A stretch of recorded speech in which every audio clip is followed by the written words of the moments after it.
Hello everyone, আসসালামু আলাইকুম। সবাই কেমন আছেন? আশা করি আল্লাহর রহমতে আপনারা সবাই অনেক ভালো আছেন। তো প্রায় অনেক দিন পরে একটি লং ভিডিও নিয়ে আপনাদের সাথে হাজির হয়ে গেলাম আমি। তো আজকে আমি কি প্রোডাক্ট নিয়ে আপনাদের সাথে রিভিউ করব।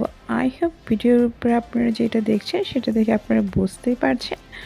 তো আজকে আপনাদের সাথে আমি এলআইকে 8+ 10x এই হোয়াইটিং ক্রিমটা নিয়ে কথা বলবো, যে এই ক্রিমটা আমাদের স্কিনের জন্য কতটুকু ভালো আর কতটুকু ভালো না, এটা ব্যবহার করলে আমাদের স্কিনের কোনো ক্ষতি হবে কি হবে না সেটা সম্পর্কে আজকে আপনাদের সাথে জাস্ট অনেস্ট একটা রিভিউ করার ট্রাই করব।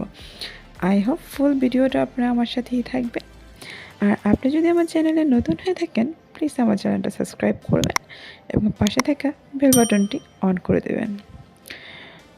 তো এলাইকে যে নাইট ক্রিমটা আছে, এই নাইট ক্রিমটা অনেকেই ব্যবহার করে স্কিনকে ফর্সা করার জন্য। এটাতে যা ক্লেম করেছে, এটা ব্যবহার করলে নাকি স্কিনটা অনেকটা পরিমাণ ফর্সা করবে। তো এলাকে 8K+10X ক্রিম, এটা হচ্ছে আপনার স্কিনের 10টা প্রবলেম রিমুভ করতে কাজ করে থাকবে। আসলে কি একটা ক্রিম স্কিনের 10টা প্রবলেম দূর করতে কাজ করে থাকে, সেটা সম্পর্কে আজকে আপনাদেরকে আমি জানাবো। এই ক্রিমটা যা যা ক্লেম করেছে সেটা হচ্ছে কি আপনার স্কিনের মেস্তা দাগ রিমুভ করবে, প্লাস হচ্ছে আপনার স্কিনের কালো দাগ রিমুভ করবে, প্লাস আপনার স্কিনে যদি ব্রণ থেকে থাকে ব্রণ দূর করবে। আসলে কি এই ক্রিমটা এগুলো করবে না? এই ক্রিমটা আপনার স্কিনের এইসব ধরনের প্রবলেম দূর করতে কোনো কাজ করবে না। তবে এই ক্রিমটা ব্যবহার করলে আপনার স্কিনটা কিছুটা পরিমাণ ব্রাইট হবে, কারণ এটাতে এমন কিছু ইউজ করা হয়েছে যেটা ব্যবহার করলে আপনার স্কিনটা কিছুটা পরিমাণ ব্রাইট হবে। বাট আপনার স্কিনটা কিন্তু পার্মানেন্টভাবে এই ক্রিমটা কখনোই ফর্সা করতে পারবে না।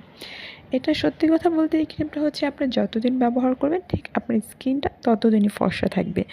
যখন নাকি আপনি এই ক্রিমটা ব্যবহার করা বন্ধ করে দেবেন, তারপর থেকেই দেখবেন আপনার স্কিনটা কিন্তু সেম আগের মতো কালো হয়ে গিয়েছে। দেন হচ্ছে আপনার স্কিনে যে পিম্পল, প্লাস হচ্ছে কি মেস্তা এবং কালো দাগ, সেগুলো কিন্তু সব আবার রিটার্ন চলে আসবে। যতদিন আপনি ব্যবহার করবেন দেখবেন আপনার স্কিনটা একদম লিটন ক্লিন হয়ে গিয়েছে। বাট যখনই আপনি ব্যবহার করা বন্ধ করবেন দেখবেন আপনার স্কিনের অবস্থা আরও বাজে হয়ে গিয়েছে। তো আমি পার্সোনালি এই ক্রিমটা আপনাদেরকে স্কিন ফর্সা হওয়ার জন্য ব্যবহার করতে নিষেধ করব। তাছাড়া তো যদি আপনারা কি ব্যবহার করতে চান সেটা আপনাদের ব্যক্তিগত ব্যাপার, কারণ এই ক্রিমটা সম্পর্কে আমি যতটুকু জেনেছি সেটাই আজকে আপনাদেরকে জানালাম। যদি ভালো লাগে আপনারা ব্যবহার করবেন, আর ভালো না লাগলে আপনারা স্কিপ করে যাবেন। তো এই ক্রিমটা ছেলে মেয়ে উভয় ব্যবহার করতে পারবো। আমি তো সাজেস্ট করলাম ব্যবহার না করার জন্য। এই ক্রিমটা কিন্তু অনেক দিন যদি আপনার স্কিনকে ফর্সা করার জন্য ব্যবহার করেন, তাহলে দেখা যাবে কি একসময় তো আপনার স্কিনের যে ক্যান্সার হয়ে যাবে। স্কিন ক্যান্সার কিন্তু খুবই খারাপ একটা জিনিস, যেটা আপনার স্কিনকে একদম পরিমাণ ড্যামেজ করে, টোটাল কথা আপনার স্কিনটাকে কিন্তু একদম শেষ করে দিয়ে যাবে। তো আমি বলবো যে এইসব ক্রিম থেকে বিরত থাকা ভালো। এইসব ক্রিম ব্যবহার করলে কিন্তু আপনার স্কিনের জন্য কখনোই ভালো হবে না। আপনার স্কিনের কিন্তু সারা জীবনের জন্য আপনার স্কিনটা কিন্তু একদম শেষ করে দিয়ে যাবে। তো আপনারা চাইলে ভালো ভালো প্রোডাক্ট ইউজ করতে পারেন যেটা আপনার স্কিনের জন্য ভালো। তো আজকের ভিডিওটা এখানে শেষ করছি। আল্লাহ হাফেজ।